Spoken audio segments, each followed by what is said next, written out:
mukuru kuri jambo rya nyuma dacari unteye ubwoba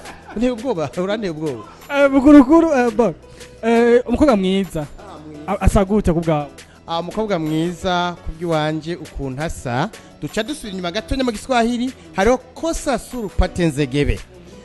uyo ni mwiza cyane gose inyuma hameze neza babandi ushaka gukora kuko abona kumenga inyuma na amazi yatekeye mwisashe ujya ni mwiza cyane uravyumva ha mugacugaruka ku mutima hari abantu batubwira ngo ujya ngo afise umutima mwiza wa wararuriye cyangwa warawubonye mugabo n'umuntu yicisha bugufi yagenda aramukanya ryohe gwatwe ingameze gutohe tres oriente kiribana nawe guki wanje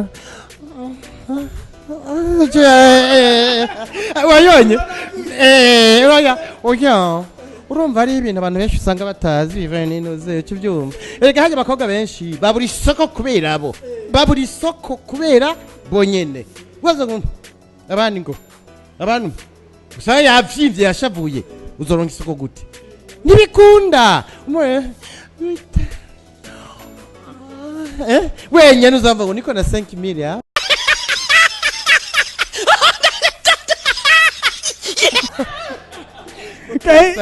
Kazi Bujumbura TV takuda cyane kubera MUKURUKURU umesha makuru wa Rema FM MUKURUKURU shaka duhereze mu guheza igiganiro cyacu tufite no munsi utubwira ijambo ry'Imana twazi kuri patiri twazi kuri pasteur twazi kuri Muhammad vyose oya Jesse di Muhammad oya shehe ni shehe zamaratandukanye ibintu kuko Muhammad na shehe baratandukanye urabona twebwe abashehe dusubiramo ivyo Muhammad yavuze mutume sallallahu alayhi wasallam unamjua Muhammad unamjua wewe mimi nikitoa salama za Mwenyezi Mungu nakwambia assalamu alaykum wa rahmatullahi wa barakatuh lakini wewe kafiri hautajibia hauwezi makafiri ni mingi sana unajua maana ya kafiri ni yule mtu sana kanisa ule mwenye ana kanisa ndao kafiri lakini wengine wanaleta ngini mambo mengi wanachanganyikiwa sijui ni nini haya mimi niko shehe na ukitaka ukuna nifuata kwenye msikiti kila siku ya Ijumaa utasali kila kitu mimi nasali vipindi hivi vitano kwa kila siku lakini nataka nikwambie wewe Muislamu mwenzangu unapofuata kipindi hiki kinachokataziwa cha kwanza usiingize viato ndani ya msikiti acha viato vyako nje unajua na wakati wa mwezi Ramadhan usifuate bimada wale wanawake wa nje wewe shirikiana na mwanamke huyu mmoja tu hapana kutafuta wengine wa nje na ni mwezi mtukufu ni laana kubwa sana na kingine kitu usile nguruwe wewe ukila nguruwe mara mingi utakojoa kwenye unalala vibaya sana vile ndio maana utakutana wanaume wengi wanakojoa kwenye wanalala sababu amekula nguruwe ni kitu kibaya sana na wengi utakutana wananuka kwenye makwapa sababu wamekula nguruwe ndio tatizo hiyo na kingine kitu sisi tupende mimi shenda kuwa nafundisha watu ukiingia kwenye msikiti usinyambe mfuzi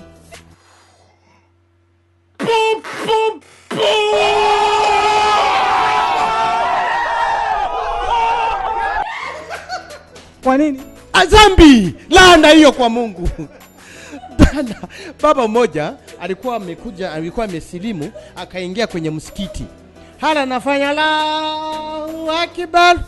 sanafunga anainama hivi mfuza tukamwambia kafiri toka wewe kafiri tulimfukuza na viata kacha pale sababu amenyamba mfuzi sio vizuri wewe kafiri haya sijui kwamba una lingine asante sana mkuu asiyeshukuru nani ni kafiri mwenye hana dini pastor haumjui pastor haleluya mani habwe cyero cyane ariko rero icyo mukwiye kumenya ndiko nkubwira amajambo atandukanye kugira ngo ushobore gutara umupasiteri wo mu misozi n'umupasiteri wo mu gisagara cya Bujumbura umupasiteri wo mu gisagara cya Bujumbura aratandukanye cyane n'umuvuga butumwa cyangwa umukozi w'Imana wa ruguru uwo mu gisagara cya Bujumbura maze ariko aravuga ukora bari kota bayambaye n'ukuntu maze ariko aravuga ijambo ry'Imana abantu bose bari ngaho barahezagirwa bamwe bakuzura mhemo bamwe bagatangura kurondera ijuru kandi hataragera ni nk'uko wa ruguru yari ko avuga n'ijwi rito cyane kuko abashonje kandi abakenye abinjira ni bake n'abatanga ibigira 10 baboneka nicyo gituma uzasanga bari ko bararira akize ngo aduze ijwi uzamva ngo haleluya kandi ngo hano mumbana ngo naraye inzara ngo kandi umugore aragwaye ari mu bitaro ngo none kugira mvuge ijambo ry'Imana ngo mumfashe mugire igihumbi ndangicyo nofungura uwo munsi uwo ni wo mupasiteri wo mu ntara zo hagati mu gihugu ariko ibujumura ko ati haleluya shengero ry'Imana timazo ko muri ngo mukore mutange kugira ngo ibigira 10 bibonekane maze twubaka ishengero nziza abantu dusengera habona hajya duhashira uburaro murongo w'umurara tugira na tuzatugirira inama kugira ngo abazoza baze bavuga ati aba bantu nab'Imana mani habwe icyubahiro cyane ati kandi aho umuntu wese ari kubera ukumva ijambo ry'Imana akumva ubutumwa akizwa yaze yihane.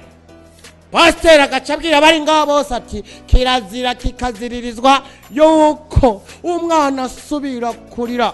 agacamagara uri hirya atewe ati nyaragasa wegeranye uraba amashikanwa batanze maze yasanga batanzemo 5 canke 10 hari washizemo sheke agaca atangura yo gutamba uri mwiza Yesu uri mwiza cyane nagenda gushimiye cyane mani sineko gushimira vraiment kuko bigoye uza wambaye tricot rouge yerekana urukundo urumva nico gituma ntiza kugukunda mani ndagushimiye fresh mwende vizuri asante mukuru nasha ego suko mani ego mani nako gusoma none buriye